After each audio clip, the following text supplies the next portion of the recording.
Hi, welcome to Discovering the Power in Me. My name is V.N. King. Basically, Discovering the Power in Me was developed back in 1971 by a couple, Lou Tice and his wife Diane. And the program was basically designed for individuals who've had a traumatic experience, like a 180 life turn, usually people with spinal cord injuries. And he's designed it to try to help people discover that there is life after a traumatic incident in their life and for their families. And some of the focus areas, he gets into talking about how the mind works, how to develop hope, belief in self, and resiliency, how to reassert control over their lives. So basically, when there's a tragic situation that happens, he's designed this program around how do I get out of what I've fallen into. And basically, some of the things that is provided in this program is the tools to help you. And somebody would be like, well, if I'm in a tragic situation like now, like how do I pull myself out of it? Well, he helps us with positive thinking, helps to be able to empower you, helping you with the overall well-being, right? And that's what it's mostly all about. So providing hope when you realize your potential. So when you actually realize that you have potential to move past where you are now. For example, our thoughts truly do determine the path of our future. And this is what we call a grief continuum. And I'm going to give you a little bit of history on my own grief continuum. You know, I'm married to a wonderful man today, but many years ago, about 16 or so years, I was going along and he proposed to me and I was doing great. And we thought we had a wonderful future ahead of us. And then I got thrown in, by no fault of my own, into my own grief continuum, where transverse myelitis took my independence, and I had to look for life outside of myself in a world that I didn't know existed. Like being a person with a disability, I felt maybe a little worthless. Like I'm not the same person I was before. How do I move past that? Was it always easy for me? You see somebody here today as a strong, independent woman with strength. This has not always been the person that I was, but it comes with a lot of tough choices.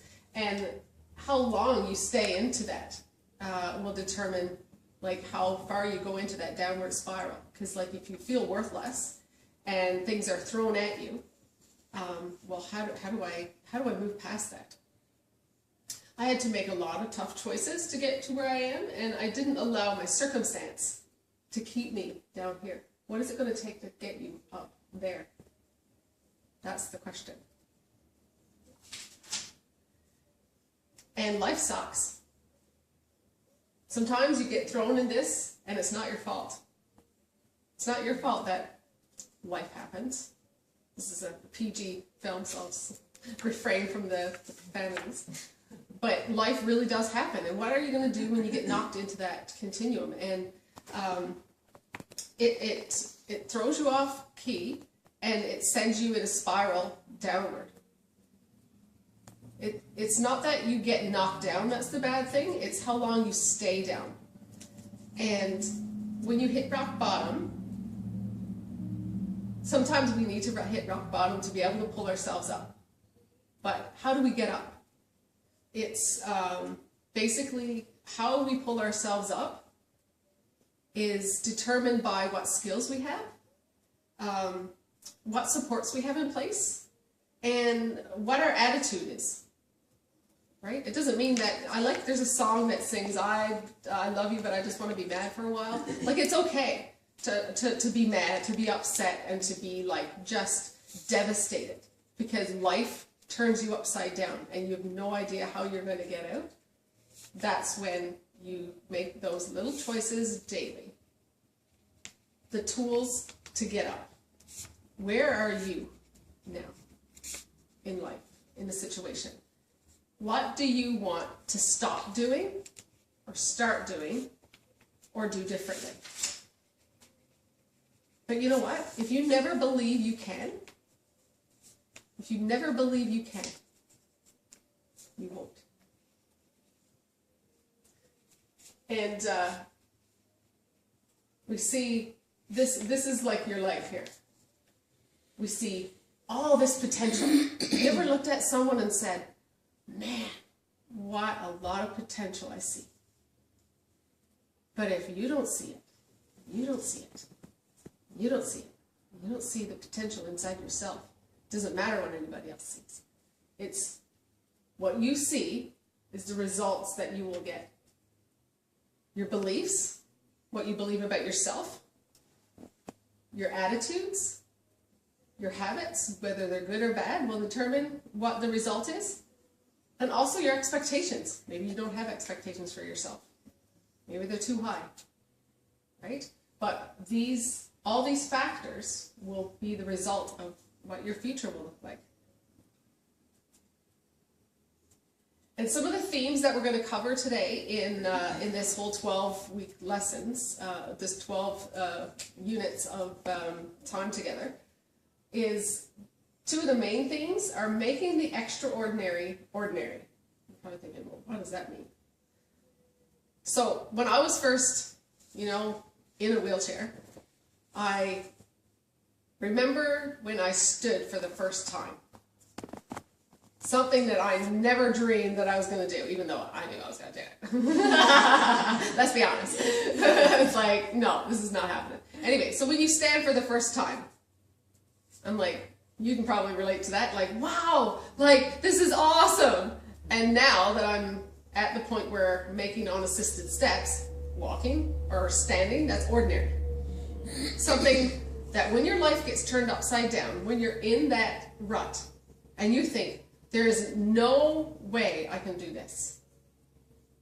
That's extraordinary circumstances. But how can we make that ordinary? Now I'm making unassisted steps, standing, so ordinary, right? And then the other one is more than one way. And more than one way means exactly what it says, more than one way. You may have done something one way before. I used to like rollerblading, walking in the park, doing all those things. I felt worth less because I couldn't do those things. But what other way can I find enjoyment in my life? A few weeks ago, maybe it's been a month or so now, I was out here in my garage, and one of the times that the power went, my friend was with me, but another time the power went in the door, so I couldn't get in the door. And so I'm out in my garage and I can't get in, and I can't get up the stairs. Like, so I'm like, do I call my friend who's just a block away? I was like, I can do something. I'm like, I bet I could get in that front door. So I was like, okay. So I got out of my garage, around, parked my chair at the bottom of the stairs, bumped my way up, opened the door and got in, scooted around, opened the garage door, got around. And I'm like, there is more than one way.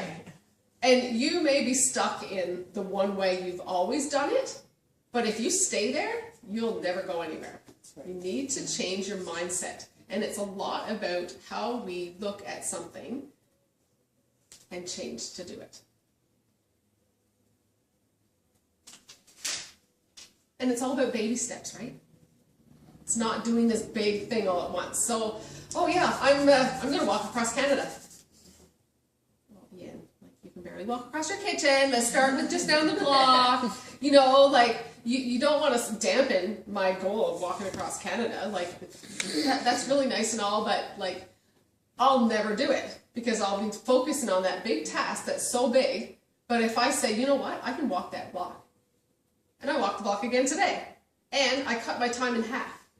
The first time I walked the block, it was an hour. Today I did it in 29 minutes.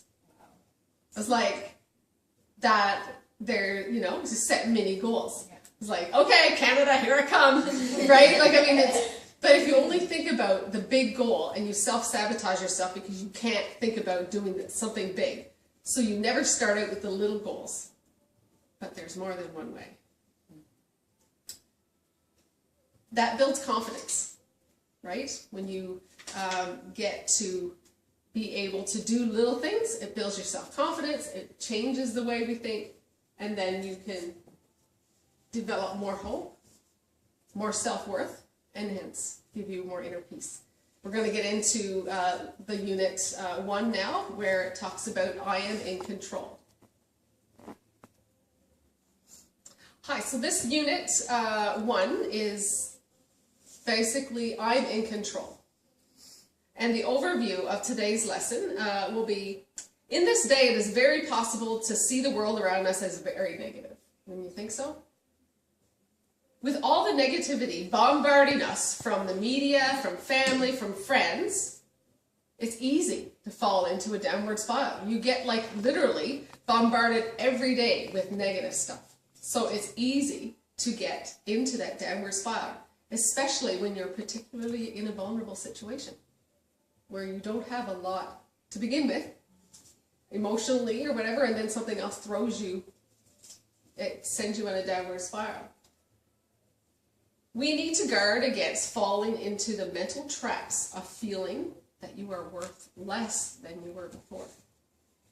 In that situation is hopeless, and that the world is a hostile place. This is what Lou talks about, some of the things that we can try to go and guard our minds against those things.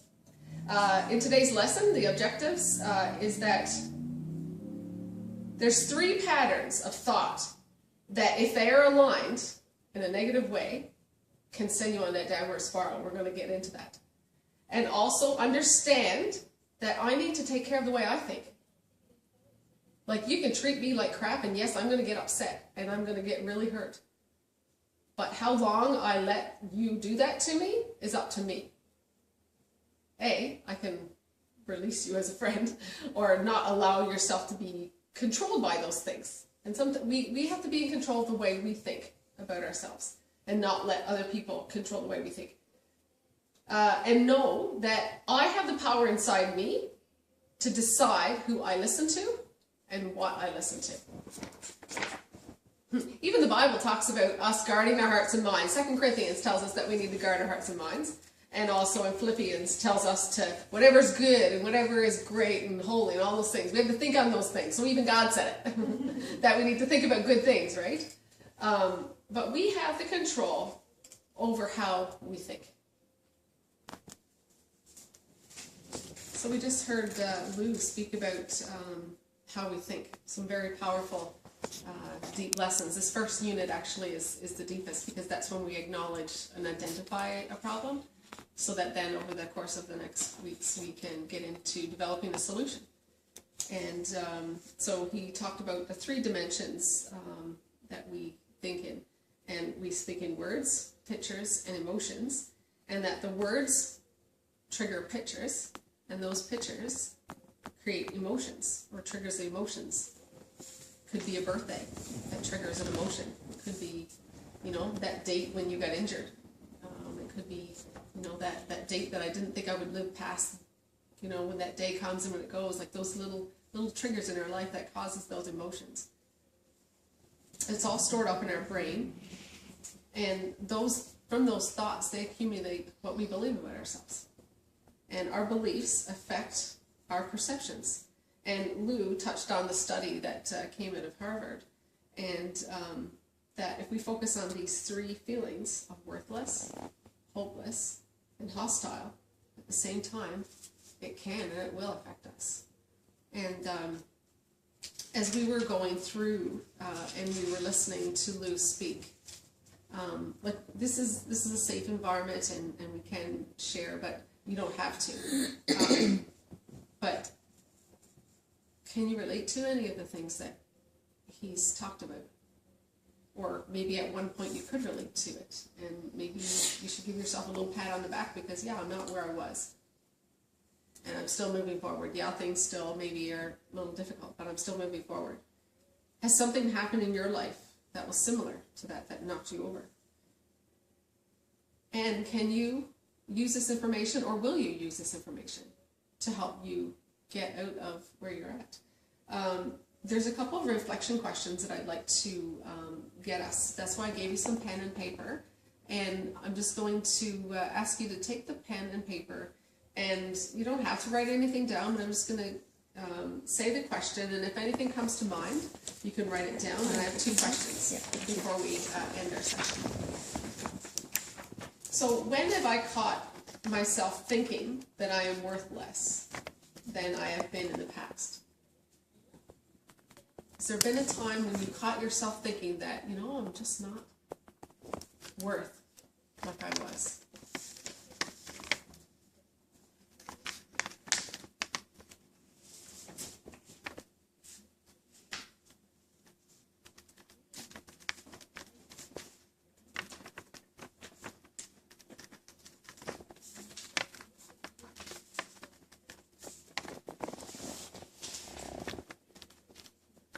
I know for me, I'll share a little bit inside my psyche.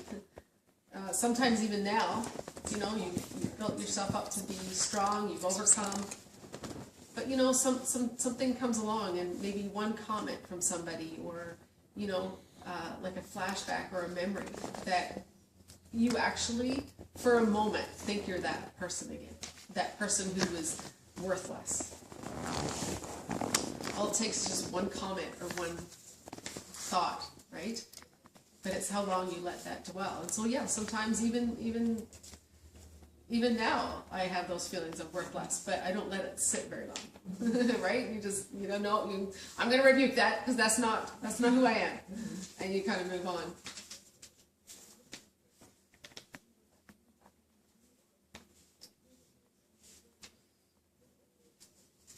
Here's some new way of thinking. I am tough and I am resilient. You should write that on your paper. I am tough and I'm resilient. How can I use these attributes to move forward through my present situation?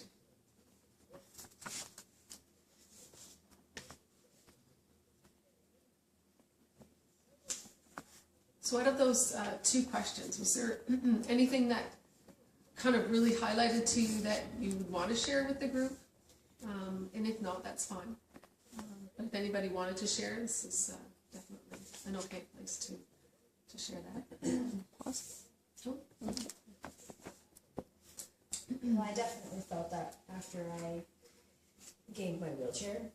It definitely felt that I wasn't the same person that I used to be. I didn't know how I was going to go on. I didn't want to go on. I wanted, since my legs were taken, I wanted my life to be taken too. And it was because of my mom that I'm here and I've gotten this far. Wow. Thank you for sharing that.